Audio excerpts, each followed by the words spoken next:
Olá pessoal, Fábio Lacerda, estou voltando aqui com a parte 2 do Covid-19 em números.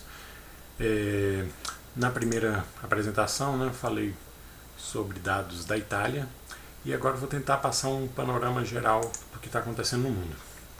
Recapitulando de onde eu parei, foi o que? Parei nessa telinha aqui onde a gente mostrava uma comparação entre a quantidade de mortes por 100 mil habitantes no momento que foi decretado o isolamento nessas localidades da Itália, e aqui eu trago os dados atualizados. Então, qual foi a ideia final passada? Que o momento em que é decretado o isolamento em relação à evolução da epidemia, ele é proporcional ao reflexo que ele dá no desenrolar dessa epidemia. A gente vê aqui campanha que foi onde o isolamento começou antes da primeira morte, e a gente chega no extremo que é de Lombardia, que é onde demorou um pouco mais, e a quantidade de mortes já, se for pegar os dados de hoje, já passa de 120 mortes por 100 mil habitantes. Só um detalhe aqui, eu atualizei esses valores aqui da Emília-Romagna e de Lombardia, que eles ficam no norte da Itália, porque na verdade o isolamento lá começou 2 dias antes do que no restante da Itália. Então, na verdade, esses números aqui eram 1,47, aqui 4 e pouco. Então, na verdade, eu só voltei aqui para os dados reais para poder... Esses links aqui a gente mostra, foi de onde a gente pode pegar essas informações, Não só aí, mas são 2 exemplos de onde a gente pode pegar esses dados. Aí, o que acontece? Nesse primeiro vídeo, eu falei de dados da Itália, A gente está falando de um mesmo país, então a gente imagina que num país aquelas variáveis infinitas que eu citei, elas, na verdade, muita coisa vai se manter padrão, não vai diferir muito. Quando a gente vai comparar países diversos, mais do mundo todo, muitas peculiaridades podem interferir. Então, como a gente está focando nessa questão do isolamento, quais são as premissas para que o isolamento seja efetivo, para que ele ocorra ou que ele tenha sucesso? Eu estou partindo das seguintes premissas, que tem que ter uma determinação governamental especificando aquilo que pode, aquilo que não pode. A questão cultural da população, onde eles... a capacidade de compreender o que está acontecendo, de poder seguir essas orientações que são passadas pelos governantes, e questões sociais, como emprego, renda, capacidade da pessoa ficar isolada, ficar sem seu trabalho e não ser tão afetado, porque afetados todos são, mas é claro que aqueles que são mais vulneráveis têm menos condições de se manter numa situação de isolamento. Então, para poder fazer isso, eu utilizei o quê? Eu vou sempre destacar aqui o IDH, o Índice de Desenvolvimento Humano, e a questão da densidade demográfica, que mostra ali a dinâmica daquela população. São muitos países, são muitos dados, então o que eu vou fazer? Eu vou passar aqui rapidinho cada país, cada localidade, e depois eu vou chegar logo no resumo, e depois eu vou fazer vídeos falando especificamente de cada local, porque tem muita polêmica, tal país fez isolamento, tal país não fez, então eu vou depois fazer vídeos para poder destacar, comparando localidades específicas, por exemplo, alguns países da Europa, você compara a Espanha, França, Reino Unido, Itália, que tem algumas características, depois dá para comparar Alemanha, Suécia, Holanda, Dinamarca, que já são países que têm outras características, e que adotaram medidas diferentes, e assim vou seguindo. Mas estão aqui porque senão vai ficar muito longo e óbvio, ninguém vai ter paciência de ver um vídeo tão longo assim. Então aqui começa na Espanha, onde já passam aqui de 40 mortes por 100 mil habitantes. Passo depois para a França, que se você for pegar o número total de mortos atualmente, você vai ver que ele vai ser bem maior do que isso aqui que eu estou apresentando aqui. Na verdade já deve estar com 19 mil mortos, mas eu vou fazer um vídeo, no vídeo eu vou explicar o que são exatamente esses dados, por que eu estou utilizando eles e não o número total de mortos lá no final. Reino Unido, esses outros países que eu acabei de passar, Espanha e França, eles já estão numa fase de declínio, né, da epidemia nesse momento, pelo menos nessa primeira onda. O Reino Unido está lá no ápice, a gente vê aqui que os números de mortes ainda são bem elevados, mas a gente começa a perceber que há uma estabilização desses números e passa de 21,8 mortes por mil habitantes. Holanda, que adotou medidas um pouco menos restritivas que outros países, está com 20,13 mortes por mil habitantes. A Holanda aqui eu também destaco aqui a quantidade de novos casos, né, para a gente ver que ela ainda não começou a decrescer. Ele chegou lá nesse ápice e não conseguiu ganhar força, digamos, de descida.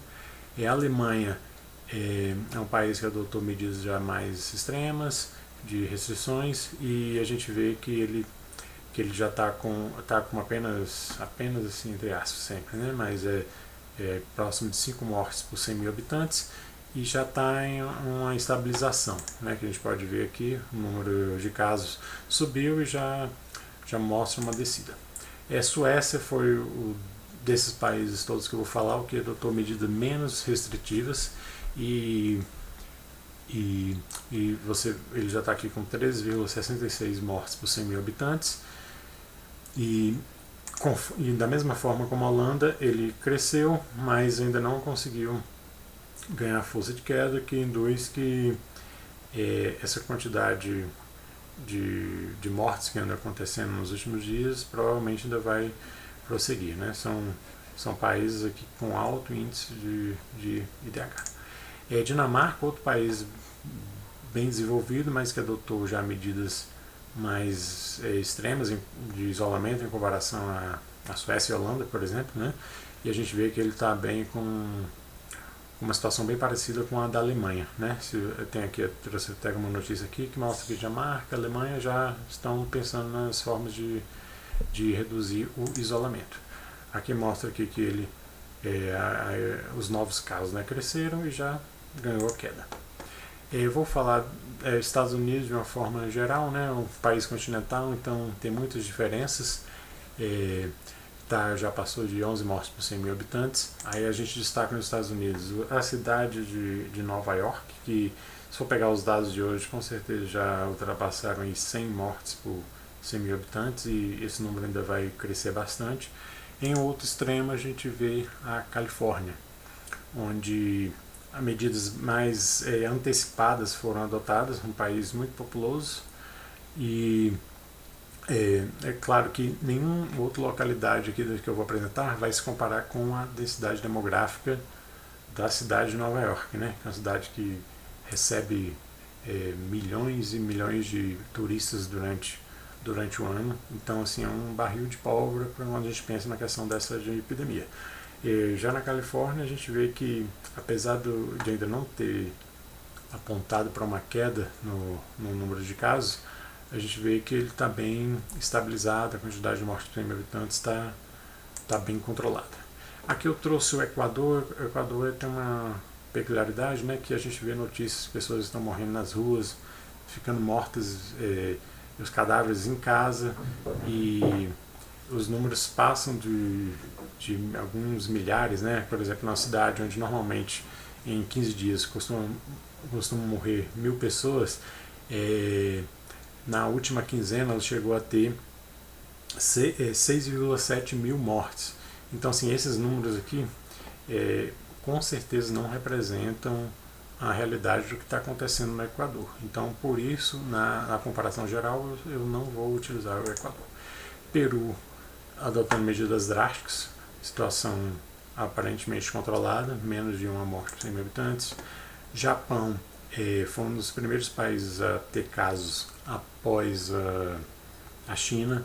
Ela achou que estava tudo controlado, ia atrás dos novos casos, das pessoas que tinham contato com essas pessoas que estavam infectadas, conseguiram controlar, afrouxar o isolamento e perceberam que os novos casos estavam subindo e tiveram que adotar estado de emergência, né? E apesar de lá a quarentena não ser obrigatória, eles conseguem uma boa resposta da população a se manter em casa, digamos assim. Austrália, um país que também adotou medidas rígidas com bastante antecedência e está conseguindo manter o controle da situação. Aí, passando pela África, o país adotou também medidas bem extremas, 364 mortes, mais menos de uma morte por 100 mil habitantes. A África do Sul também adotou medidas extremas, bem no início, e poucas mortes em comparação ao restante do mundo, né? E o continente africano tem a peculiaridade que a epidemia em vários países ainda está mais no início e a gente tem sempre aquela desconfiança dos dados, né, de saber se eles correspondem com a realidade, mas a gente vai precisar esperar um pouco mais para entender o que está acontecendo na África. Então aqui chego no resumo, né? É a mesma ideia do que eu passei na parte 1, né, no primeiro vídeo. Então aqui eu vou destacar o que? Aqui mais na esquerda, aqui está sempre por ordem crescente da quantidade de mortes que existiam no país ou na localidade, né, região, estado, no momento que foi decretado o isolamento. E a gente chega aqui a parte daqueles que não tinham mortes até chegar nos extremos aqui, Lombardia e Nova York, né, onde tinham mais, as medidas foram mais tardias. A gente percebe aqui que nesse primeiro grupo, onde as ações foram adotadas com mais brevidade, que o máximo que a gente consegue ver aqui, né, no momento, são 5,78 mortes aqui, no caso na Dinamarca, onde as medidas de afrouxamento do isolamento já estão sendo adotadas. É claro que cada país aqui está num estágio diferente da epidemia, que a gente vai precisar esperar um pouco mais para ver onde esses números vão se assentar. Aqui no meio eu destaco a Suécia e a Holanda, que adotaram medidas menos rígidas e ainda estão em grande atividade, digamos assim, das infecções, e os números são já consideravelmente maiores do que desses outros países aqui, maiores inclusive que alguns países que adotaram medidas mais tardias, né? E aí a gente passa para esse grupo aqui que são nessa primeira parte que a gente vê aqueles que, digamos assim, adotaram medidas em um estágio posterior em comparação a esses aqui, mas ainda não tão tarde, mas a gente já percebe que a quantidade de mortes já comparativamente a esses países aqui, já é bem mais elevada, né? E vai, de uma forma geral, a gente vai observando um padrão aqui de crescimento da mesma forma comparativamente com o isolamento. E também tem muitos países, por exemplo, os Estados Unidos com certeza ainda vai crescer muito esse número. Existe uma probabilidade muito grande de ultrapassar aqui esses outros países aqui, né? Não sei, a gente vai ter que esperar. E o Reino Unido ainda vai crescer bastante, agora que chegou no pico, e nesse momento o que a gente observou nos outros países, como na Espanha e na França, é que essa quantidade de mortes ela se mantém ainda alta, mesmo quando está no pico, e a descida não é tão acelerada. E por último a gente chega nas localidades onde as ações foram tomadas de forma mais tardia, e os números são de forma assim, comparativa a esse outro lado aqui muito, muito superiores, né? Então, de uma forma geral, eu considero que aquele padrão que a gente observou na Itália, a gente também está observando ao redor de todo mundo. Conforme eu falei, eu vou tentar fazer vídeos falando de características de forma mais específica do que aconteceu, questão de isolamento, questão da evolução das infecções em grupos de países, para que a gente possa fazer uma comparação melhor. Não tinha como eu fazer isso em um vídeo só, porque ia ficar 40 minutos, 1 hora, e não ia ser conveniente, ninguém ia assistir, né?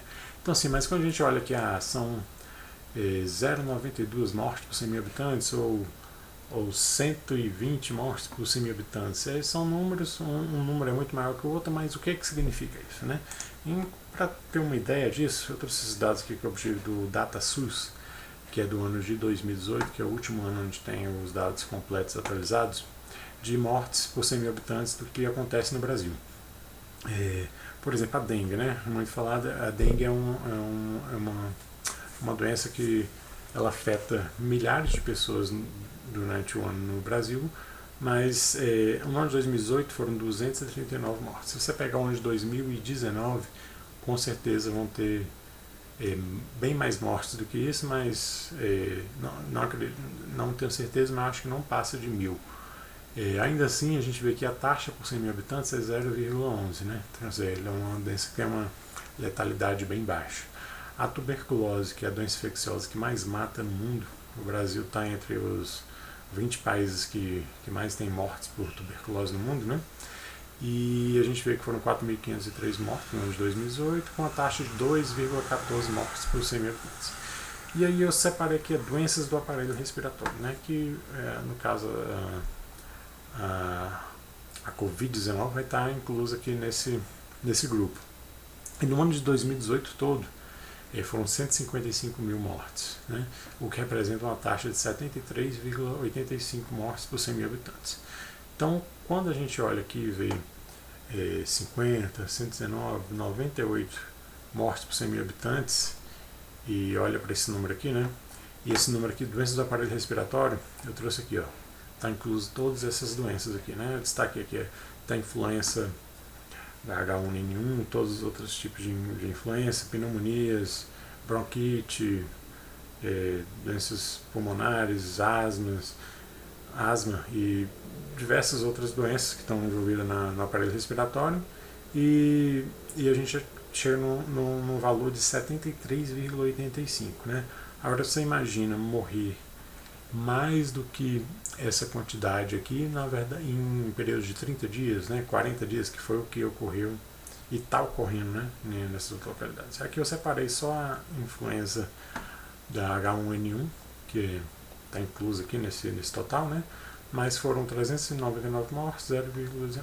Então, isso a gente chega a um patamar assim para a gente poder entender o que significa, né, cada um desses números aqui na nossa realidade. Assim, uma observação, que é um ponto que eu vou tentar abordar em outros vídeos, na verdade, mas assim, por exemplo, a Dinamarca já chegou em 5,78, já está pensando em medidas de afrouxar isolamento, e no outro extremo aqui a gente tem a cidade de Nova York passando de 100 mortes por 100 mil habitantes, e esse número ainda vai crescer. Mas então quer dizer que quando a gente olhar lá no futuro vai ver, morreram cento e tantas pessoas por 100 mil habitantes em Nova York, morreram só 6 pessoas por 100 mil habitantes na Dinamarca? Não, né? Na verdade a gente está passando pela primeira onda de infecções, e o que vai ocorrer daqui para frente esse é o primeiro capítulo do que a gente está vivendo até agora, né? A gente sabe que provavelmente nesses países aqui outras ondas virão, né? Mas a verdade é que nesses países onde eles agiram previamente, o que eles fizeram? Eles controlaram a doença, né?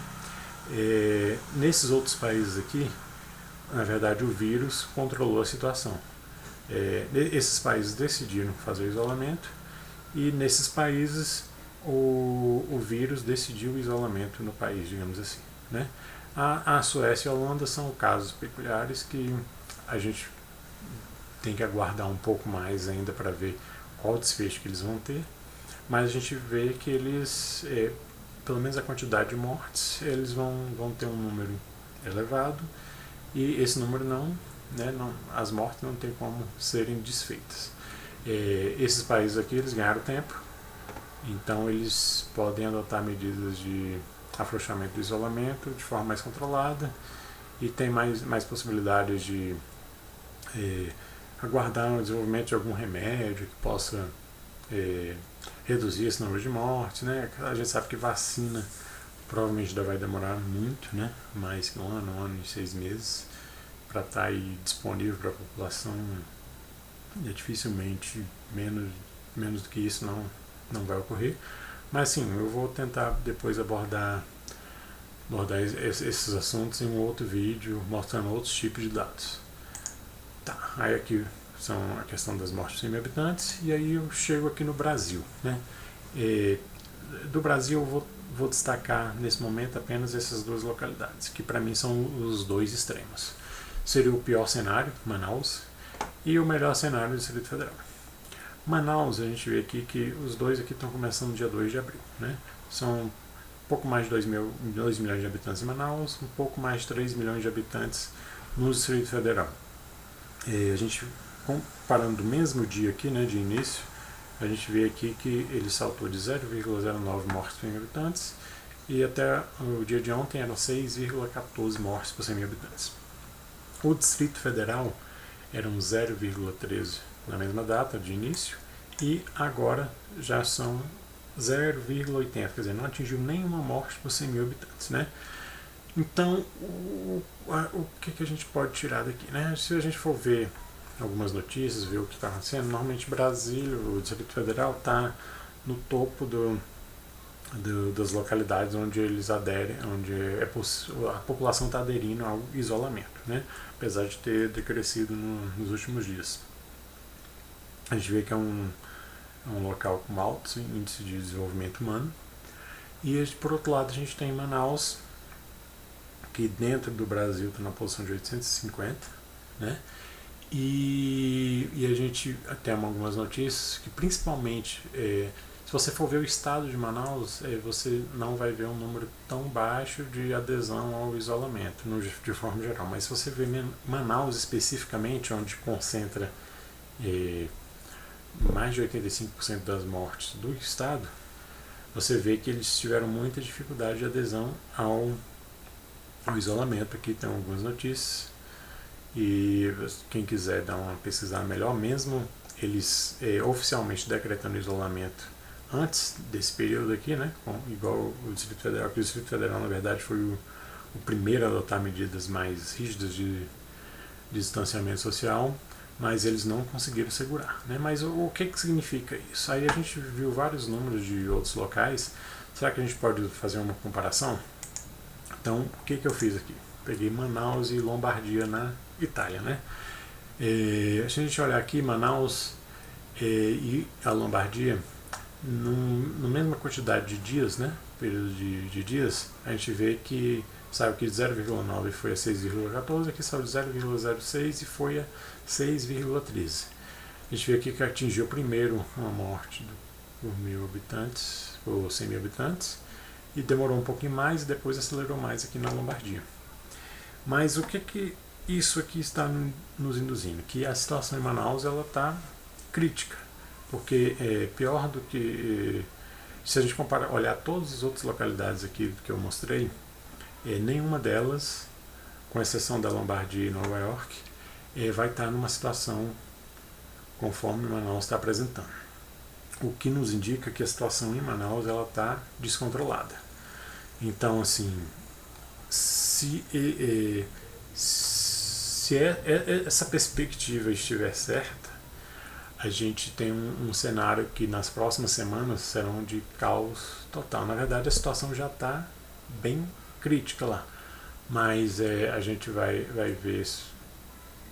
Infelizmente, sim, eu acredito, por conta dos números, que a gente vai passar a ver cenas como a gente consegue ver no Equador, né?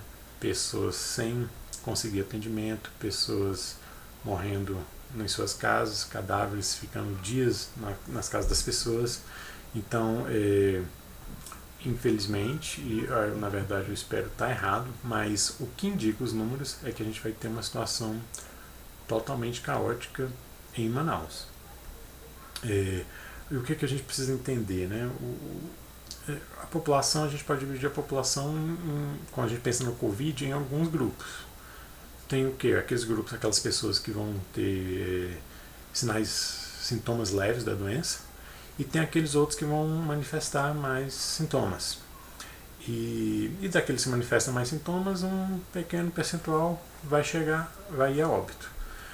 Porém, um outro percentual também vai ficar em estado muito grave, mas com a ajuda de respiradores, de atendimento mais, né, especializado, vamos dizer assim, tendo acesso a uma UTI, alguns vão conseguir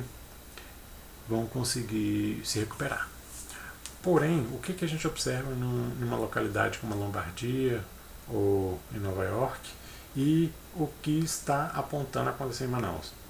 Aquelas pessoas que poderiam se recuperar com acesso a um respirador, acesso a uma UTI, tratamentos mais intensivos, essas pessoas também vão morrer. Então, quer dizer, além da quantidade alta de mortes que já iriam acontecer, pessoas que não iriam morrer teriam a chance de sobreviver da doença, não vão ter mais essa chance. Mas isso a gente está pensando somente na Covid, né? Porém, o mundo das doenças, vamos dizer assim, elas não param. Então, as pessoas que iam necessitar de UTI por outros motivos também não vão ter acesso. E essas pessoas que poderiam também se recuperar por conta de outras fatalidades, que pode ser eu, pode ser qualquer um de nós, elas também não vão conseguir se recuperar e também vão morrer. Então a gente vai ver o caos total em Manaus se se repetir o que aconteceu na Lombardia. Então, enfim, é uma previsão, né? Mas os dados não conseguem mostrar algo muito diferente disso, não. Mas vamos torcer para que eu não tenha considerado alguns fatores aqui que na verdade a situação seja diferente, mas vamos aguardar. E por outro lado, eu trouxe aqui o Distrito Federal, né, que eu falei que era o melhor exemplo aqui no Brasil, e trouxe aqui comparando com a Alemanha, né, um país onde adotou medidas drásticas e já está em fase de afrouxamento do isolamento. E a gente percebe que os números no Distrito Federal, em comparação aqui, pegando o mesmo patamar de início, que o número de mortes no Distrito Federal está até inferior em comparado com a Alemanha. Então, sim, é natural que o Distrito Federal comece a adotar medidas de afrouxamento do isolamento. Entretanto, é necessário muita cautela e um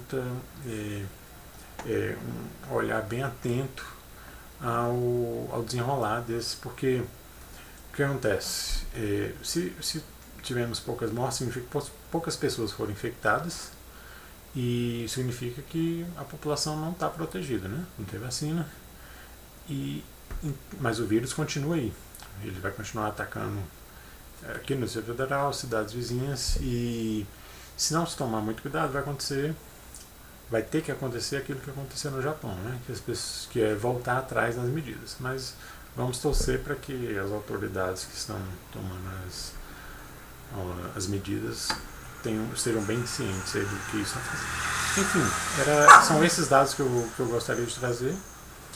E num próximo vídeo, próximos vídeos eu vou tentar mostrar especificamente questões de cada grupo de país, né? Para quem talvez tenha dúvida, mas tal país lá no Japão não fizeram isolamento. Será que foi isso? Lá na Suécia só isolaram os idosos. O que foi que aconteceu em cada local, né? Eu vou mostrar isso em outros vídeos e a partir de agora também tentar focar mais especificamente no Brasil, ver a evolução, ver se a gente consegue utilizar os dados de outros países para obter um prognóstico de diversas localidades, né? Porque além de Manaus a gente vai ter aí Fortaleza, Pernambuco, Rio de Janeiro e São Paulo, que são os que mais se preocupam. Mas então é isso aí, até o próximo.